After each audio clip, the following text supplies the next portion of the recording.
Is the president of the Society for Indian Automobile Manufacturers, or SIAM, Vinod Dasari, also of Ashok Leyland.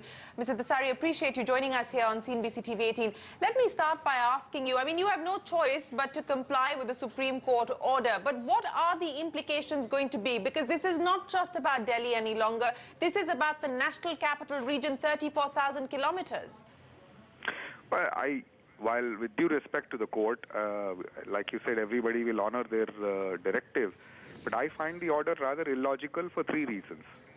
First and foremost, government of Delhi had conducted a study which says that 20% of the pollution in Delhi comes from road transport.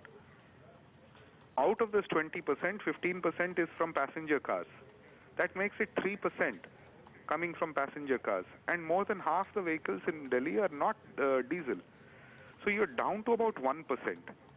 Now, Shereen, my question to you is, it is not only it's coming from 1%, the second thing you will have is that you're banning purchase of new vehicles. So what will person do? He will continue to use his old vehicle. That means you will have vehicles which are Euro 2 and Euro 3 emission norms, where we could be selling Euro 4 norms. And that is 10x more pollution than what these vehicles used to, the new vehicles have. The third problem is, if you say diesel will be taxed higher or diesel will be banned, people who have to have a new car will then buy a petrol vehicle. Right. Now, petrol has nearly 30% higher carbon dioxide, which is a greenhouse gas. So on one hand, we have the Prime Minister saying that we will all abide by COP21 and we will reduce greenhouse gas emissions and we are making worldwide pledges, and here we are doing something counter to it. So it is rather unfortunate that it has happened like this. There are two other implications. One implication is that since the court has said that we will ban vehicles which are older, I think that needs to be enforced. SIAM and the entire auto industry has been saying this for nearly 5 years, that fleet modernization is the only way to improve pollution. Now, somebody has to enforce this. The auto industry cannot enforce it by saying that I will not let you sell new vehicles by fine. But pollution is not going to get addressed by that. Right. So I find it very illogical. But I hope that the Supreme Court directive will now be enforced by the government in much better ways. Okay, Mr. Dasari, let's talk about what we can now expect on the ground as far as vehicle manufacturers are concerned. What happens to the inventory that's at dealerships? And what will this finally mean in terms of production and significant production cuts, at least for manufacturers like M&M, which are completely diesel-oriented?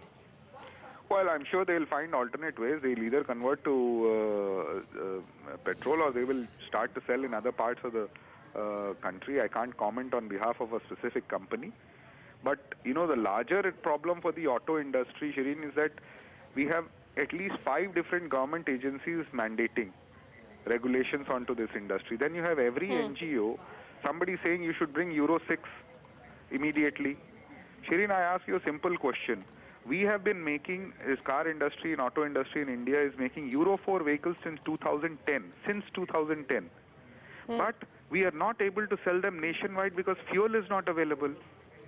Is that an auto industry fault? So you can beat on auto industry all you want, but auto industry cannot do anything. They say we should have Euro 5 by 2019, but the fuel will be available only in 2020.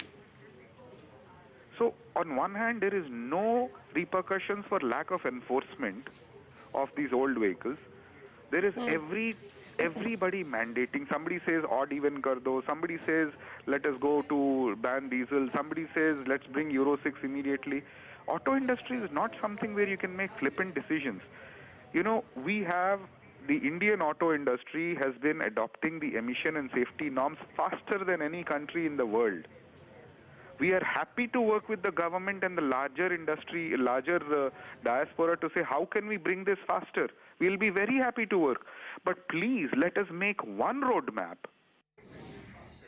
Well, I'm sure that you will continue to represent your case to the government as well as the court. But Mr. Dasari, for now, appreciate you joining us here on CNBC TV 18 with your thoughts. That's the president of SIAM. We've started hearing from auto companies.